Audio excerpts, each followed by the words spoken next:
इन 7 जगहों पर कभी मत जाओ जहां से तुम्हारी आत्म इज्जत जाएगी, जहां तुम्हारी शक्ति छुप जाएगी, जहां तुम्हारे सपने मर जाएंगे। लगता है डरावना है ना, पर यही वो जगह ही हैं जो तुम्हें अंदर से तोड़ने लगी हैं और तुम शायद समझ भी नहीं पा रहे।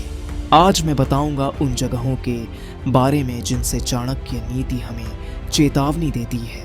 वो जगहें, वो हालात जो धीरे धीरे इंसान को कमज़ोर कर देते हैं। क्योंकि याद रखो, एक गलत संगति, एक गलत जगह, एक गलत निर्णय पूरे जीवन की दिशा बदल सकता है। नमस्कार मित्रों, स्वागत है आपका कथाएं अनसुनी में।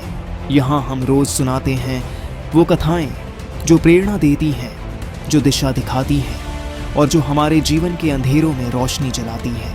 आज हम बात करेंगे उन 7 जगहों की जिनसे दूर रहने की शिक्षा आचार्य चाणक्य ने दी थी, और साथ ही सुनेंगे एक ऐसी कहानी जिसने यह साबित कर दिया कि सही माहौल चुनने से जीवन की हार जीत में बदल सकती है। आचार्य चाणक्य केवल राजनयिक या शिक्षक नहीं थे, वे जीवन के गहरे मनोवैज्ञानिक भी थे। उन्होंने कहा है, मनुष्य अपने वातावरण से बनता है, जैसी संगति और जैसी जगह वैसा ही उसका चरित्र। हम अक्सर छोटी छोटी जगहों पर जाते हैं, छोटे छोटे साथियों के बीच रहते हैं, पर समझ नहीं पाते कि यही हमारी दिशा बदल रहे हैं। तो आइए जानते हैं वो 7 जगहें कौन सी हैं जहां कभी मत जाओ। पहली जगह जहां आपको सम्मान न मिले। एक छात्र का उदाहरण लीजिए। हर जगह उसे कम आंका गया, धीरे धीरे उसका आत्मविश्वास खत्म हुआ। चाणक्य कहते हैं, सम्मान जहां नहीं है वहां रुकना आत्महत्या है। इंसान को वो जगह छोड़ देनी चाहिए जहां उसकी कदर न हो। दूसरी जगह जहां शिक्षा का अपमान हो। गांव में एक बालक ने पढ़ाई करनी चाहिए, पर परिवार बोला, पढ़ाई से पेट नहीं भरता। चाणक्य कहते हैं, शिक्षा सबसे बड़ा मित्र है। जहां ज्ञान का मूल्य न हो वहां प्रगति असंभव है। तीसरी जगह, झूठे मित्रों के बीच। मित्र वो है जो संकट में साथ दे, जो सुख में साथ और दुख में गायब। वो मित्र नहीं, बोझ है। चाणक्य कहते हैं, सच्चा मित्र वही है जो संकट में साथ खड़ा हो। चौथी जगह, जहां आपकी सच्चाई का मजाक उड़ाया जाए। अत्यधिक ईमानदारी भी हानिकारक है। चाणक्य कहते हैं, सीधे पेड़ सबसे पहले काटे जाते हैं। मतलब जहां सत्य बोलना आपको कमजोर बना दे, वहां बोलने से पहले सोचना चाहिए। पांचवी जगह, जहां आपकी आवाज दबा दी जाए। कई घर, दफ्तर, समाज जहां इंसान को बस चुप रहने को कहा जाता है।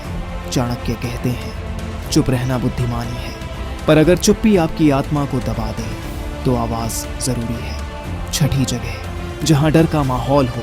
एक व्यापारी अवसर देखकर भी डर से पीछे हट जाए तो वही डर उसका पतन करता है। चाणक्य कहते हैं, जैसे ही डर पास आए उस पर वार करो और उसे खत्म कर दो। सातवीं जगह, जहां आपको कहा जाए कि सपने छोड़ दो। कितने कलाकार, कितने विद्यार्थी सिर्फ इसलिए रुक जाते हैं क्योंकि समाज कहता है ये व्यर्थ है। चाणक्य कहते हैं, सपना ही दिशा है, सपना ही शक्ति है। जहां सपनों का तिरस्कार हो वहां ठहरना आत्मघात है। अब सुनिए एक कथा नावग्राम गांव की। वहां एक लड़का था, विवेक, चुप रहने वाला पर सपनों से भरा हुआ। उसके माता पिता कहते, पढ़ाई से क्या होगा, काम धंधा करो।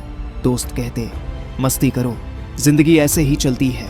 धीरे धीरे विवेक को लगा गांव की ये 3 जगहें उसे छोटा बना रही हैं। मंडी, जहां ज्ञान की हंसी उड़ती थी।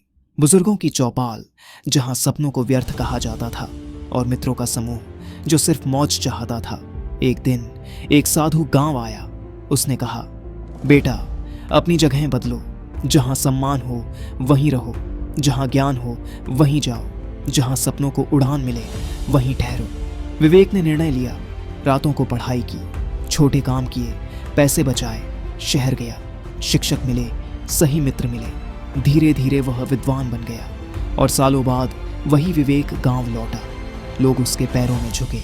उसने कहा, मैं वही हूं, पर मैंने अपनी जगह बदल दी थी, इसलिए मेरी जिंदगी बदल गई। ये कथा वही सिखाती है जो आचार्य चाणक्य ने कहा था, गलत जगह से दूर रहो, गलत संगति से बचो और अपने वातावरण को चुनो। चाणक्य नीति स्पष्ट कहती है, मनुष्य का भविष्य उसके चुनाव और उसकी संगति से तय होता है।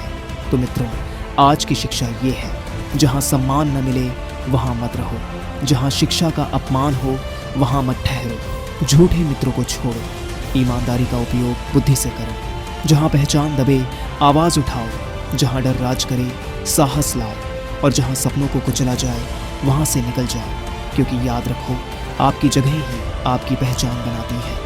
मित्रों, यह थी आज की कथाई अनसुनी। अब मैं आपसे पूछता हूँ, आपके जीवन में ऐसी कौन सी जगह है जहाँ आपका आत्मसम्मान दबता है? क्या आप तैयार हैं उन जगहों को छोड़कर अपना नया मार्ग चुनने के लिए? कमेंट में लिखिए, और अगली कहानी में हम और गहराई से सीखेंगे चाणक्य नीति के रहस्य। अगर आपको ये कथा प्रेरणादायक लगी तो कथाएं अनसुनी को सब्सक्राइब कीजिए, क्योंकि यहाँ हर दिन सुनाई जाती हैं ऐसी कहानियाँ जो अनसुनी होती हैं पर जिंदगी बदल देती हैं। धन्यवाद। और याद रखिए, जो भी होता है अच्छे के लिए होता है।